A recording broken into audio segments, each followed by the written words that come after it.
ఓం నమో వెంకటేశాయ. తిరుమల శ్రీవారి దర్శనం కోసం వీచిచూస్తున్నారా? అయితే ఈ విషయాలు తప్పక తెలుసుకోండి. ప్రతి నెల 24వ తేదీన ఉదయం 10 గంటలకు 300 రూపాయల ప్రత్యేక ప్రవేశ దర్శనం టికెట్లు, అదే రోజు మధ్యాహ్నం 3 గంటలకు వసతి గదుల కోటా విడుదలవుతాయి.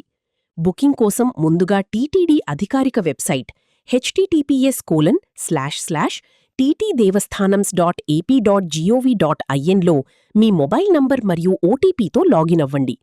క్యాలెండర్లో పచ్చరంగులో ఉన్న ఖాళీ తేదీని ఎంచుకుని భక్తుల ఆధార్ వివరాలను నమోదు చేసి ఆన్లైన్ ద్వారా చెల్లింపు పూర్తి చేయండి. టికెట్లు నిమిషాల్లో అయిపోయే అవకాశం ఉన్నందున ముందే సిద్ధంగా ఉండండి. దర్శనం సమయంలో ఒరిజినల్ ఆధార్ కార్డు తప్పనిసరిగా తీసుకెళ్లాలి. కేవలం అధికారిక వెబ్సైట్ ద్వారానే టికెట్లు బుక్ చేసుకుని మోసపోకుండా జాగ్రత్తపడండి. ఇలాంటి మరింత సమాచారం కొరకు మన వెన్లాక్స్ డివోషనల్ ఛానల్ని ఫాలో అవ్వండి. ఓం నమో వెంకటేశాయ.